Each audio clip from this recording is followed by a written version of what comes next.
సకల దేవతా స్వరూపుడు శ్రీ షిరిడి సాయినాథ్ మహారాజు గారి పాదార బిందాలకు శిరస్సు వంచి నమస్కరించుకుంటూ, సరే మసీదులో ఈరోజు మేకను కోస్తున్నాం, అందులో నీకు ఏగ భాగం కావాలి అని అడిగి చెప్పావా అని చెప్పి మరలా మాధవరావుని బాబా పంపిస్తారు. మాధవరావు ఓపికగా హాజీ వద్దకు వెళ్ళి బాబా అడగమన్నది అడుగుతాడు. హాజీ ఉద్వేగభరితుడై, నాకు ఏ ఆశ లేదు, నాకేమీ వద్దు, మీ కొలంబోలోని ఒక చిన్న ముక్కను ఇస్తే చాలు, దాంతో సంతృప్తి పడతాను అని చెప్పి సమాధానం ఇస్తాడు. మాధవరావు వెళ్ళి ఆ విషయం బాబాకు చెప్పగానే బాబా అగ్గి మీద గుగ్గిలంగా ఆగ్రహంతో ఊగిసిపోతాడు. మసీదు బయట ఉన్నటువంటి హాజీ దగ్గరికి వెళ్ళి, నా ముందే బడాయి కొడుతున్నావా, మక్కా మదీనా యాత్రలు చేసినానని విడిచిపడుతున్నావా అని చెప్పి కేకలు వేస్తాడు. తర్వాత శాంతించి తనను చేరదీస్తాడు. అప్పటి నుండి హాజీ మసీదుకు వెళ్ళి బాబా దర్శనం చేసుకొని బాబా సమక్షంలో కూర్చొని బాబా సాన్నిధ్యాన్ని ఆస్వాదించేవారు. మాధవరావు ద్వారా వెళ్తే మీకు బాబా దర్శనం కలుగుతుంది, మసీదుకు ప్రవేశం లభిస్తుంది అనేటువంటి కొందరి భక్తుల సలహా ఎంతటి నిజమో మనకు ఈ సంఘటన ద్వారా తేటతెల్లమవుతుంది. బాబా హాజీ సిద్దికి ఫాలికు చెప్పదలుచుకున్నటువంటి అపురూపమైనటువంటి సత్యం మనకు అవగతం కావాలంటే కబీరు చెప్పినటువంటి విషయాన్ని మనం తెలుసుకునే ప్రయత్నం చేద్దాం. తన ధర్మం, మతం, పరధర్మం ఎంపిక అనేటువంటి గందరగోళంలోనే ఈ ప్రపంచమంతా దారి తప్పిపోతుంది. అటువంటి ఏ ధర్మం లేకుండా భగవంతుని భజించిన వారే నిజమైనటువంటి సాధువు. ఒక గాడిదకు కట్టినటువంటి ఇంకొక గాడిదలాగా జనాలందరూ బంధించబడి ఉన్నారు.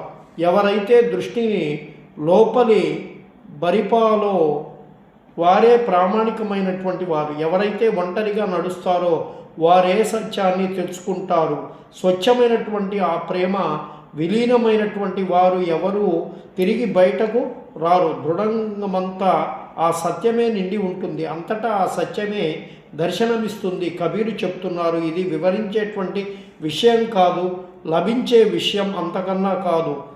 అద్భుతమైనటువంటి భగవతత్వాన్ని నామం, రూపం మాత్రమే కాదు, ధర్మం, ద్వంద్వం కూడా ఉండవు.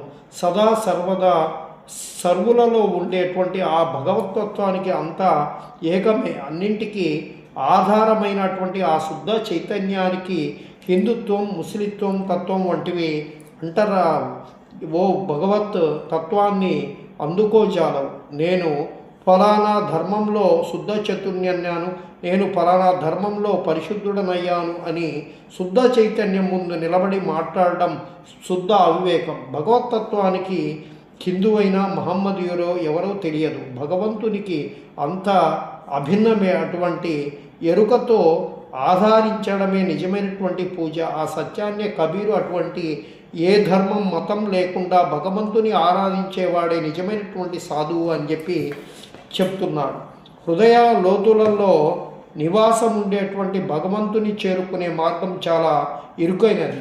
ఏ ధర్మం, ఏ జాతి, ఏ తంతు, ఏ సాధన, ఏ అనుభవం ఆ మార్గంలో పట్టవు. వీటన్నింటికి బయటే వదిలి వేయాల్సి ఉంటుంది. నేను అనేటువంటి వాడిని లేను, ఉన్నదంతా నీవే అని సద్గురు చరణాలకి శరణు పొందిన స్థితిలో, అంటే అహం పూర్తిగా విస్మరణలో పడి కేవలం సద్గురు ఉపస్థితి మాత్రమే స్మరణలో ఉన్నటువంటి స్థితిలో ఆ మార్గంలో ప్రవేశం ఉంటుంది. అంటే తన్ను తాను పూర్తిగా కోల్పోయిన స్థితిలోనే ఆ మార్గంలో పయనం సాధ్యమవుతుంది. పరమాత్మలో విలీనం అనేటువంటి స్వప్నం సాకారమవుతుంది.